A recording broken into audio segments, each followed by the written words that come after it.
Di negara ini, warganya dilarang menggunakan iPhone. Berbeda dengan negara lain di mana iPhone mendominasi secara global yang bahkan menjadikannya sebagai status sosial.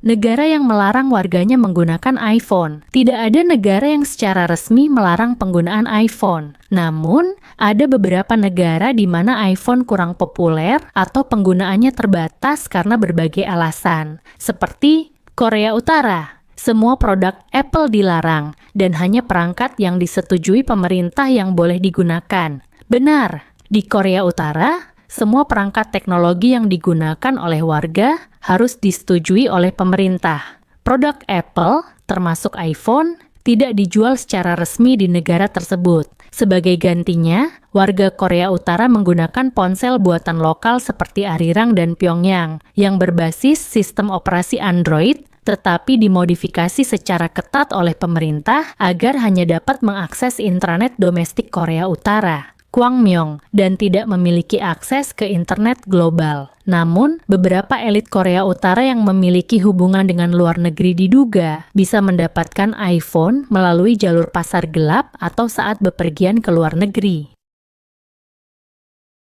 Iran, meskipun tidak dilarang secara resmi, Apple tidak memiliki kehadiran resmi di Iran, sehingga perangkat iPhone harus diimpor secara ilegal atau melalui jalur tidak resmi. Ya, di Iran iPhone tidak dilarang secara resmi, tetapi Apple tidak memiliki kehadiran resmi di negara tersebut. Hal ini disebabkan oleh sanksi ekonomi yang diberlakukan oleh Asia Sekim terhadap Iran yang membatasi perusahaan KTTI, termasuk Apple, untuk berbisnis di sana. Akibatnya, iPhone yang beredar di Iran biasanya diimpor melalui jalur tidak resmi atau pasar gelap. Namun, ada kendala lain. Apple secara berkala membatasi akses perangkat iPhone yang tidak diaktifkan di negara-negara tertentu, termasuk Iran. Misalnya, beberapa waktu lalu, pengguna iPhone di Iran mengalami masalah dengan aktivasi perangkat dan akses ke layanan Apple seperti App Store. Meskipun begitu, iPhone tetap populer di kalangan masyarakat Iran, terutama di kalangan kelas menengah ke atas, yang rela membeli perangkat tersebut meskipun dengan harga lebih tinggi akibat impor tidak resmi.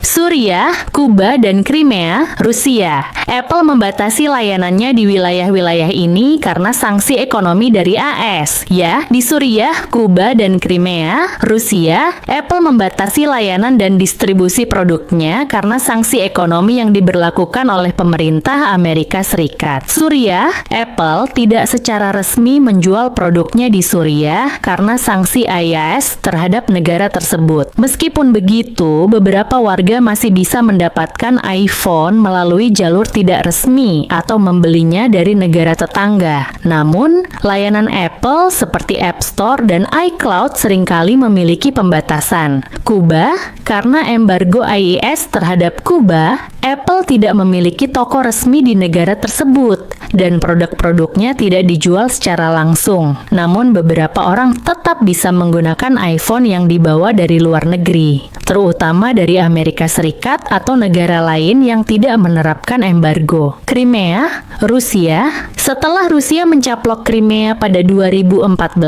AUS alat menerapkan sanksi terhadap wilayah tersebut. Akibatnya, Apple menarik layanannya dari Crimea, termasuk App Store dan layanan Apple lainnya. Bahkan, Apple juga menyesuaikan peta mereka mengikuti kebijakan sanksi internasional terhadap wilayah tersebut. Meskipun produk Apple tidak tersedia secara resmi di wilayah-wilayah ini, beberapa orang tetap bisa mendapatkan iPhone melalui pasar gelap atau impor pribadi. Namun, akses ke layanan Apple bisa terbatas atau diblokir oleh Apple sendiri. Selain itu, di beberapa negara seperti Tiongkok, iPhone tetap digunakan, tetapi layanan Apple seperti iCloud dan App Store dikontrol secara ketat atau memiliki alternatif lokal yang lebih dominan, seperti Huawei dan Xiaomi.